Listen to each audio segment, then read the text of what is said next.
BBC বাংলার সান্ধ্য অধিবেশন প্রবাহতে আপনাদের স্বাগত। আজ আপনাদের সাথে লন্ডন স্টুডিও থেকে আছি মানসী বড়ুয়া।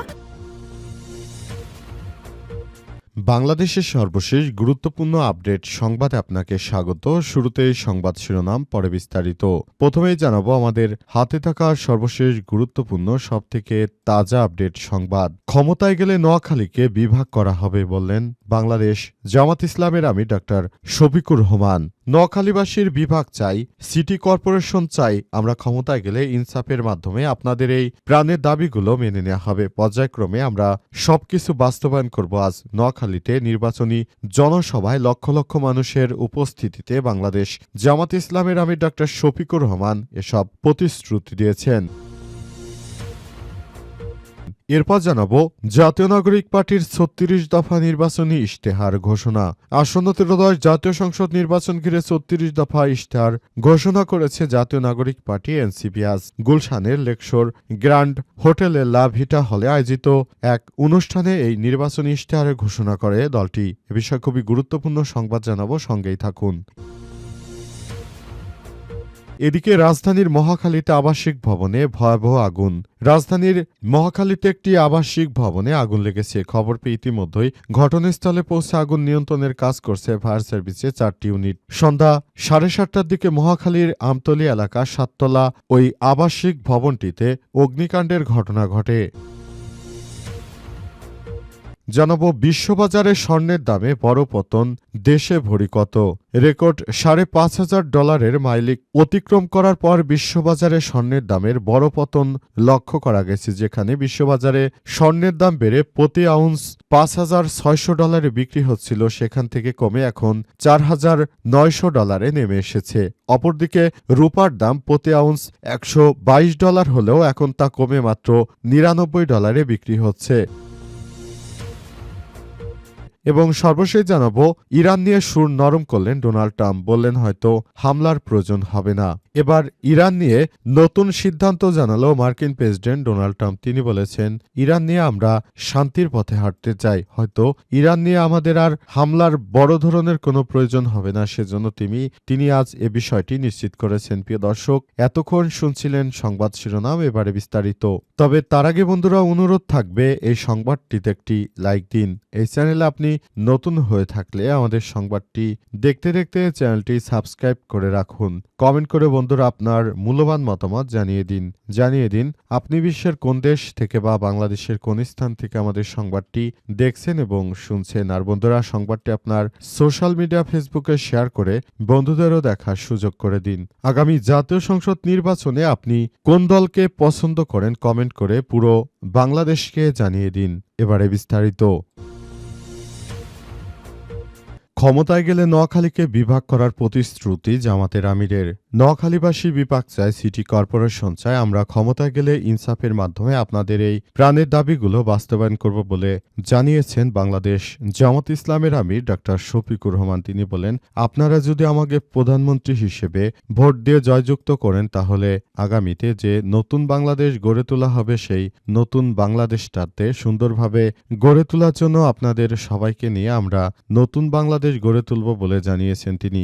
অন্তর্বর্তীকালীন সরকারের প্রধান উপদেষ্টা প্রফেসর ডক্টর মোহাম্মদ ইউনূসের সরকার নতুন বাংলাদেশ গড়তে চায়, সেজন্য গণভোটে সবাইকে হ্যাঁ ভোট দেওয়ার প্রতি আহ্বান জানিয়েছেন বাংলাদেশ জামাত ইসলামের আমির ডাক্তার শফিকুর রহমান। শফিকুর রহমান আরও জানিয়েছেন, নতুন বাংলাদেশ গড়ে তুলতে হলে সবাইকে একসঙ্গে নিয়ে বাংলাদেশটাকে সুন্দরভাবে গড়ে তুলতে হবে। পুরো দেশবাসী আপনাদের নিয়ে অনেক বেশি আশাবাদী এবং মনে করা হচ্ছে আগামীর জাতীয় সংসদ নির্বাচন হবে বাংলাদেশের জন্য অত্যন্ত গুরুত্বপূর্ণ একটি ইস্যু এবং এই ব্যাপারটি নিয়ে অন্তর্বর্তীকালীন সরকারের প্রধান উপদেষ্টা প্রফেসর ডক্টর মোহাম্মদ ইউনূসের সরকার যে ভাবনা সেটি বাস্তবায়ন করতে চায় জামাত ইসলাম বলে জানিয়েছেন তিনি। শফিকুর রহমান বলেন, একটি রাজনৈতিক দল বিগত 5 বার দুর্নীতিতে বাংলাদেশকে চ্যাম্পিয়ন করেছে, আবার নতুন করে তাদেরকে যদি ক্ষমতায় বসান তাহলে বাংলাদেশ ভবিষ্যতে আরও দুর্নীতিতে কয়বার চ্যাম্পিয়ন হবে সেটি এখন দেখার বিষয় এবং সে অনুযায়ী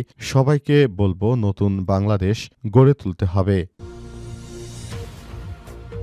জাতীয় নাগরিক পার্টির ৩৬ দফা নির্বাচনী ইশতেহার ঘোষণা। আসন্ন ত্রয়োদশ জাতীয় সংসদ নির্বাচন ঘিরে ৩৬ দফা ইশতেহার ঘোষণা করেছে জাতীয় নাগরিক পার্টি এনসিপি। আজ বিকালে গুলশানে লেকশোর গ্যারেন্ট হোটেলে লার ভিটা হলে আয়োজিত অনুষ্ঠানে নির্বাচনী ইশতেহার ঘোষণা করে দলটি।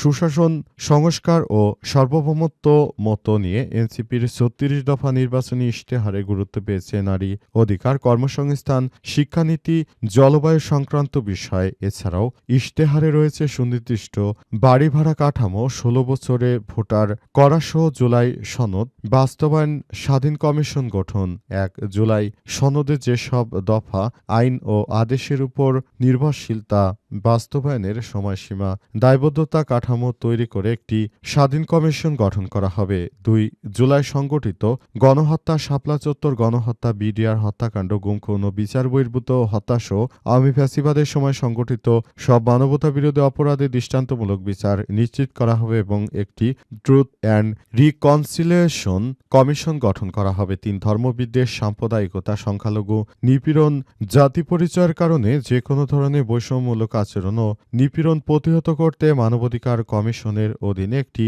বিশেষ স্বাধীন তদন্ত সেল গঠন করা হবে, যার মন্ত্রী, এমপি সহ সব জনপ্রতিনিধি, উচ্চ পর্যায়ের সরকারি কর্মকর্তাদের বাৎসরিক আয় ও সম্পদের হিসাব নেওয়া হবে। ৫ আমলাতন্ত্র, ল্যাটেরাল অ্যান্টি বৃদ্ধি ও স্বাধীন পদোন্নতি কমিশনের মাধ্যমে পারফরমেন্স ভিত্তিক পদোন্নতি দেওয়া হবে। ৬ কার্ডের জটিলতা দূর করা হবে, যেমন এনআইডি কার্ড সহ যে ধরনের কার্ড রয়েছে সবকিছু। এছাড়া ৭ জাতীয় ন্যূনতম মজুরি ঘন্টায় ১০০ টাকা নির্ধারণ করা হবে। এছাড়াও ৮ স্মার্ট ফ্যামিলি কার্ডের পণ্য ট্রাকে দাঁড়িয়ে নয় বরং নিবন্ধিত নিকটস্থ মুদি দোকান থেকে সংগ্রহ করা হবে। ৯ সুনির্দিষ্ট বাড়ি ভাড়া কাঠামো তৈরি করা হবে এবং প্রাইভেট ও পাবলিক পার্টনারশিপ বা ওয়াকফ সুকুক ভিত্তিক সামাজিক আবাসন গড়ে তোলা হবে। ১০ মাগরিব গরিব ও মধ্যবিত্তদের কর কমিয়ে জিডিপি ১২% উন্নীত করা হবে। ১১ পরিকল্পিতভাবে এলডিসি উত্তরণের জন্য এফটিএ সিইপিএ করা হবে।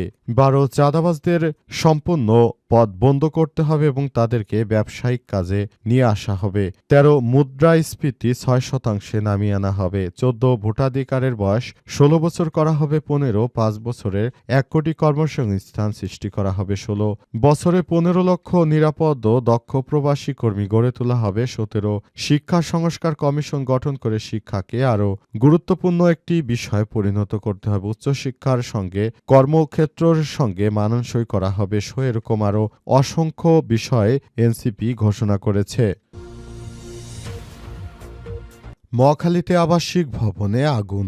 রাজধানীর মহাখালীতে একটি আবাসিক ভবনে আগুন লেগেছে। খবর পেয়ে ইতিমধ্যেই ঘটনাস্থলে পৌঁছেছে আগুন নিয়ন্ত্রণের কাজ করছে ফায়ার সার্ভিসের ৪টি ইউনিট। শুক্রবার ৩০শে জানুয়ারি সন্ধ্যা ৭টার দিকে মহাখালী আমতলী এলাকা ৭তলা ওই আবাসিক ভবনটিতে এই অগ্নিকাণ্ডের ঘটনা ঘটে। তবে তাৎক্ষণিকভাবে আগুনের সূত্রপাত কিভাবে হয়েছে সে বিষয়ে এখনো কিছু জানা যায়নি। এছাড়া অগ্নিকাণ্ডের ঘটনায় এখন পর্যন্ত কেউ হতাহত হওয়ার খবর পাওয়া যায়নি। ফায়ার সার্ভিস জানিয়েছে ইতিমধ্যেই ঘটনাস্থলে পৌঁছে আগুন নিয়ন্ত্রণে কাজ করছে ফায়ার সার্ভিসের ৪টি ইউনিট। এছাড়াও আরও ২টি ইউনিট ঘটনাস্থলে উদ্দেশ্যে রওনা দিয়েছে এবং সেখান থেকে আবার নতুন করে ফায়ার সার্ভিসের সদস্যরা সামনের দিকে এগিয়ে চলেছে। তবে ফায়ার সার্ভিসের সদস্যরা জানিয়েছে এখন পর্যন্ত তারা আগুন নিয়ন্ত্রণে আনতে পারেনি। শেষ পর্যন্ত কি হয় সে বিষয়টি এখন দেখতে হবে। বিশ্ববাজারে স্বর্ণের দামে বড় পতন, দেশে ভরিতে কত। রেকর্ড $৫,৫০০ মাইল ফলক অতিক্রম করার পর বিশ্ববাজারে স্বর্ণের দামে বড় পতন লক্ষ্য করা গেছে। মুনাফা তুলে নেওয়ার প্রবণতা বাড়ায় এই মূল্যবান ধাতুর দাম কমে যাচ্ছে। আজ বাংলাদেশ সময় বেলা ৩টা ৪৭ মিনিটে স্পট মার্কেটে স্বর্ণের দাম ৭.৫% কমে গেছে। প্রতি আউন্স এখন $৫,৬০০ টাকার $৫,৬০০ পরিবর্তে $৪,৯০০ বিক্রি হচ্ছে।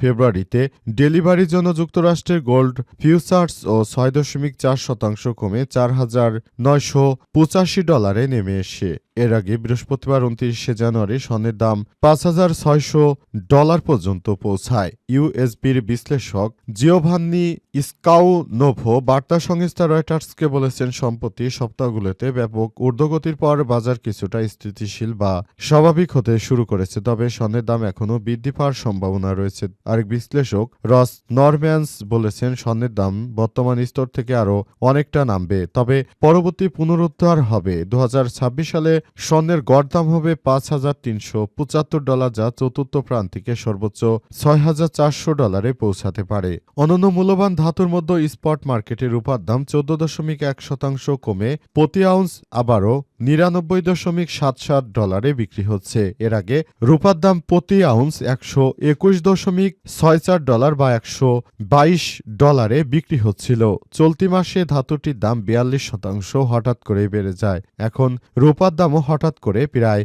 14.1% কমে গেছে। অর্থাৎ আগে যে রূপা বিক্রি হতো $122 প্রতি আউন্সে, এখন সেটি বিক্রি হচ্ছে মাত্র 99 আউন্সে।